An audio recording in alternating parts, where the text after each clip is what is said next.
Hello,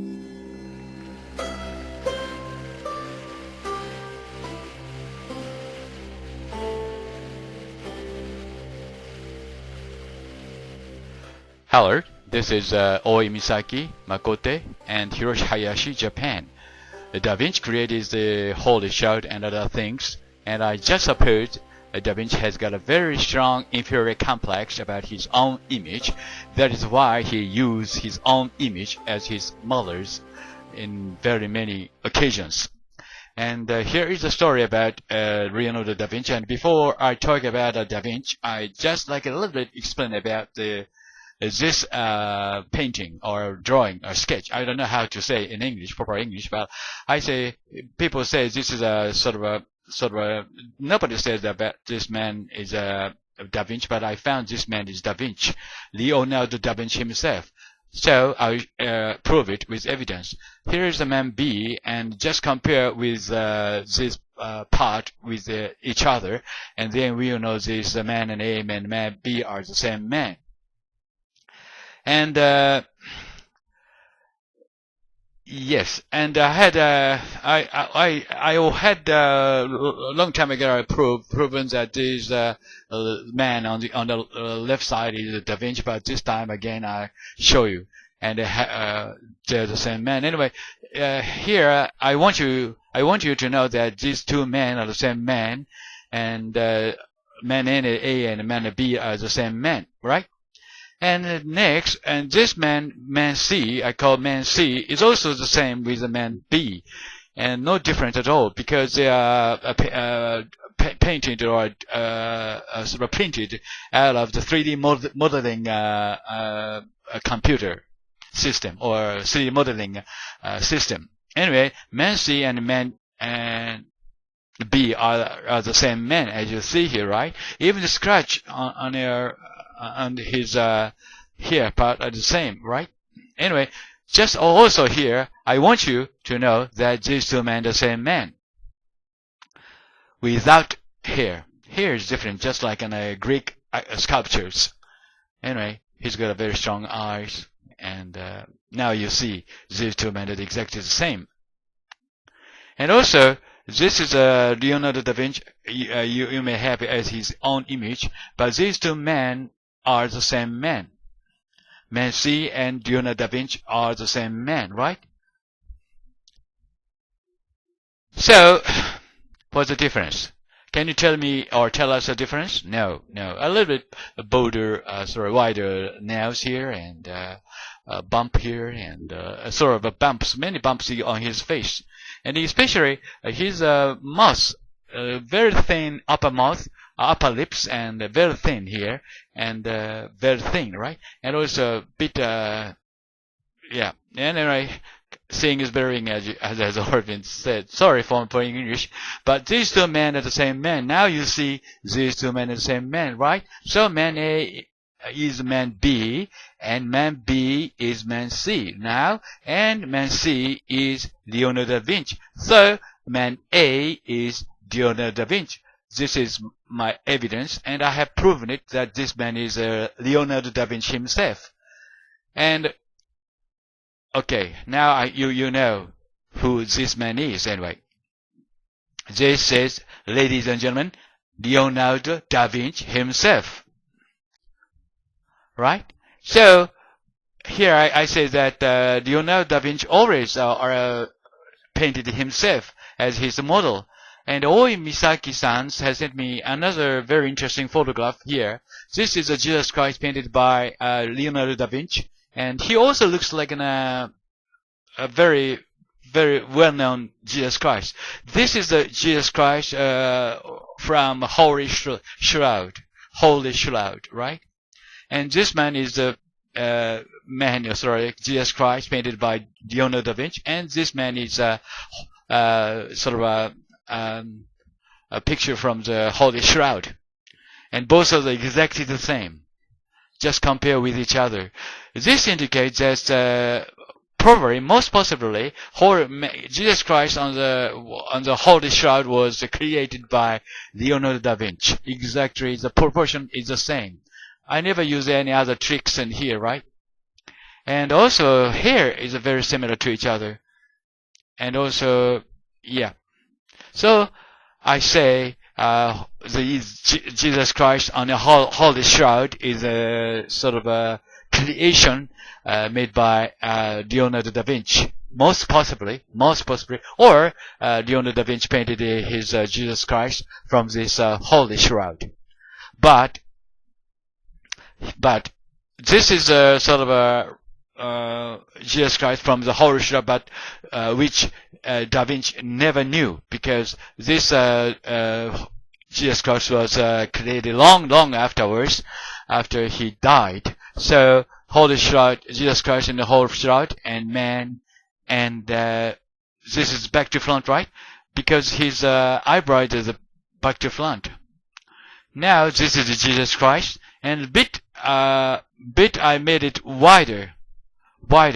This is the Jesus Christ, and a bit wider, make it wider. Anyway, compare with the eyebrow and the nose, very similar to each other. I say just similar, but impossibly similar. And another mystery is that this is Leonardo da Vinci, as I have shown you. He has got very strange shoulders. Very, how can I say, we'll say, not like manly shoulder, more than like a lady shoulder. And on the picture on your right side is one which sketched by Leonardo da Vinci, so the skeleton of reptilians. And he's got also this Da Vinci has got also very similar shoulders. So I just suppose this man is also Da Vinci himself, because Leonardo da Vinci always painted himself, because I think he has got very strong inferior complex about his image. So Makoto-san created Mona Lisa, or Lady La Gioconda with his technology, just for fun, right? Just so please have a enjoy of this sort of painting, right? Makoto-san sent me this anyway, he made it's very good fun anyway. So I say La Gioconda was created with 3D modeling technology. Now we say so just enjoy it. Now, ladies and gentlemen, this is Makoto, another La Gioconda created by Makoto-san. Thank you very much, Makoto-san, for your help and for your creation. We can enjoy it very much. Okay, that very good job. Yes, thank you very much, Makoto-san.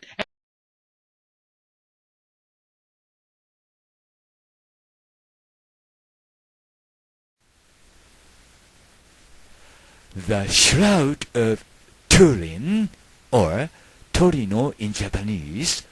Turin shroud is a length of linen cloth bearing the negative image of a man who is alleged to be Jesus of Nazareth. The cloth itself is believed by some to be burial shroud that Jesus wrapped in when he was buried after crucifixion.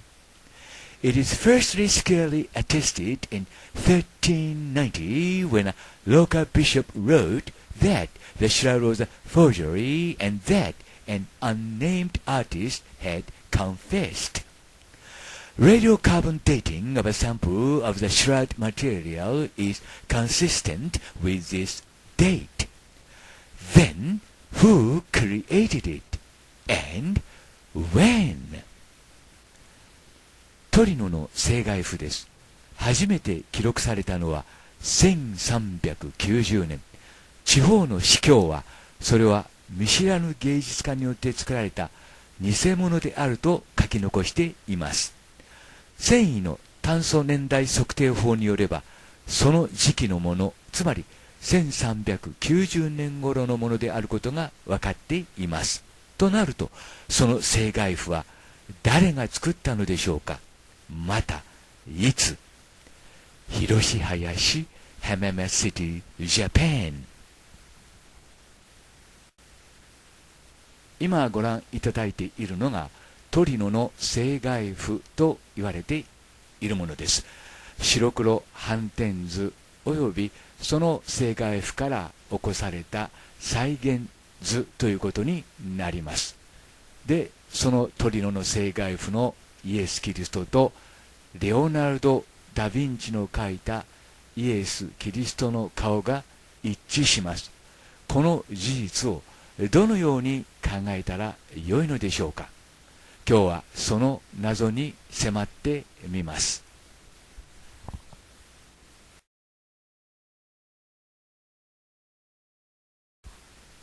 ここが今日の重要なポイントですから、もう一度最初から説明します。大井美咲さんという方からですね、2014年に聖骸布はダ・ヴィンチの作品ではないかという問題提起をいただきました。で、私の方で調べてみるとですね、聖骸布の顔とダ・ヴィンチの描いたサルバドール・ムンディの顔が一致しました。皆さん自身の目で注意深く比較してみてください。左がサルバドール・ムンディ、つまりイエス・キリストということになります。そして右がトリノの聖骸布です。こうして貼り合わせてみるとですね、ピタリと一致します。輪郭も一致します。つまりこれで証明できたということになりますが、つまりトリノの聖骸布はレオナルド・ダ・ヴィンチ作ということになりますが、しかし時代が合いません。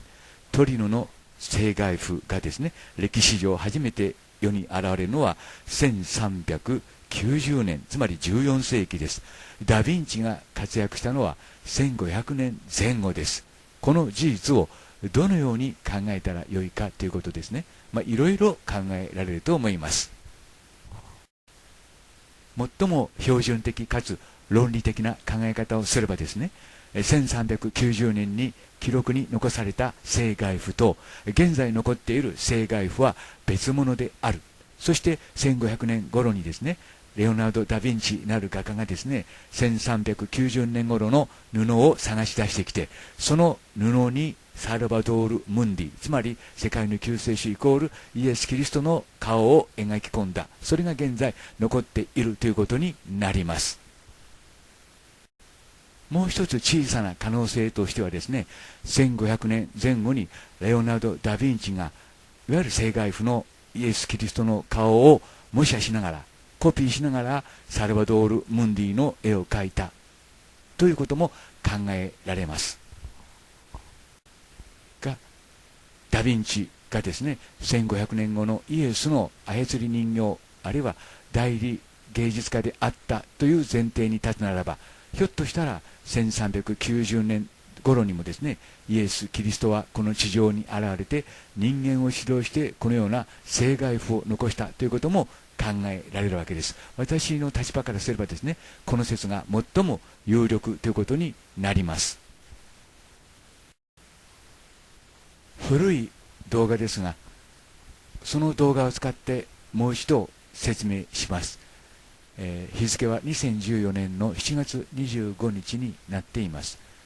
で、この動画の中でですね、最初に私が気がついたのはですね、レオナルド・ダ・ヴィンチなる画家はですね、自分の肖像画を生涯、2枚しか残さなかったと言われています。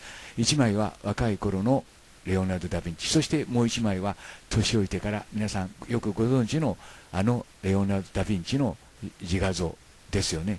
しかし実際にはレオナルド・ダ・ヴィンチなる画家が描いたと言われている人物はですね、ほとんど全てが一人の神、すなわち、1500年後のイエスの自画像であったということになります。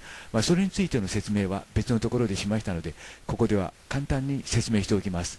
つまりこのようにですね、この人物を比べていただくと分かりますように、皆同じ人物だということです。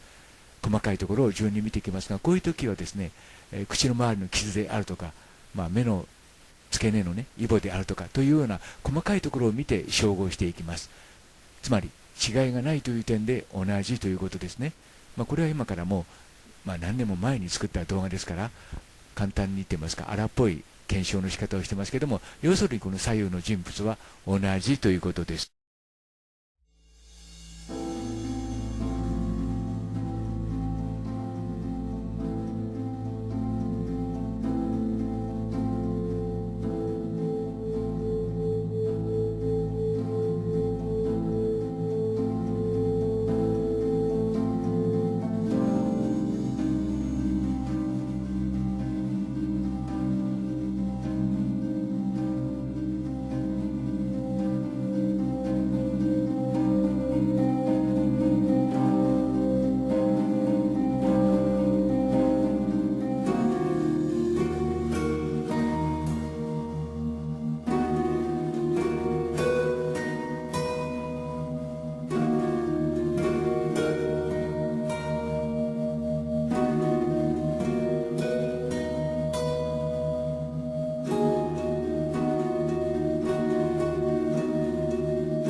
で、結論ということになりますが、聖骸布の謎はですね、謎でも何でもないということになるのではないでしょうか。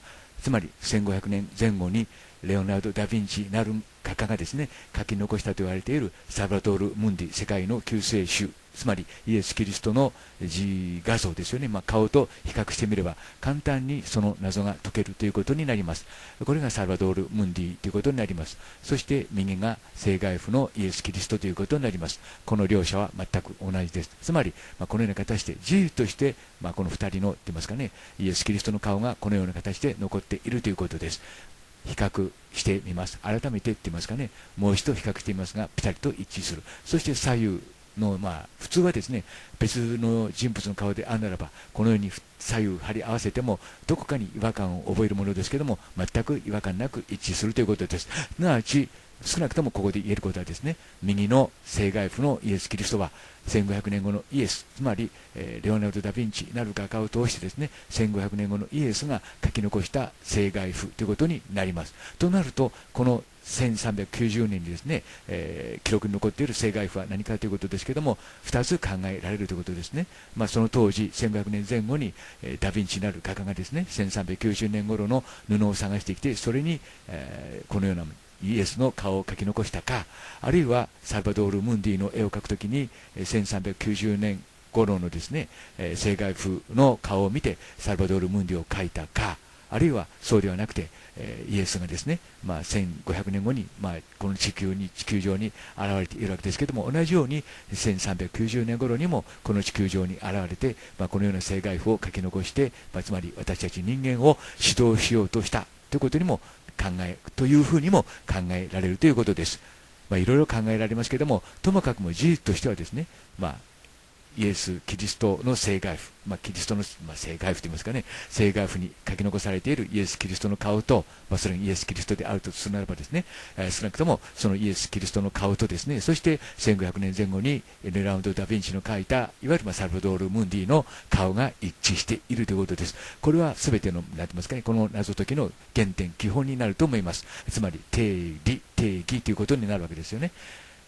ということで、もう一度最初に戻って、今日のこの聖骸布の謎についての動画を終わりたいと思いますけれども、要するにレオナルド・ダ・ヴィンチなる画家はですね、様々な人物の顔を残していますけれども、結果として見るとですね、今この時点で見るとですね、それほど多くのモデルをモデルにしているわけではないということですね。その多くは、1500年後のイエス自身の、自画像であるというふうに私は理解していますけれども、そのあたりを中心にして絵がですね、いろいろと加工されて、世に出てきたということになるのではないでしょうか。というふうに考えると、聖骸布の謎も解けるということになるわけです。で、今のところ私の結論はですね、先ほど言いましたように、1390年頃にもイエスはやはりその辺りに出てきてですね、人間を指導しようとした。そして1500年にですね、また現れて、そしてダ・ヴィンチ、ミケランジェロ、ラファエロなどのね、画家を使って、代理人として使って自分の作品を残したということになるのではないでしょうか。それが今のところ私の結論ということになります。つまり聖骸布を書いたのは、イエス・キリストである。そしてそれを、世に送ったのは1390年頃ではありますけれども、その絵と同じって言いますかね、同じ画家が描いたんですから同じになるのは当たり前ですけれども、1500年頃にですね、ダ・ヴィンチなる画家を通して発表した、それが、サルバドール・ムンディということになるということになります。ちょうどモナリザの絵を見ていただいていますけれども、やはりこうなんて言いますかね、皆同じだということですね。ということで今日の謎解きはこれで終わります。Bye!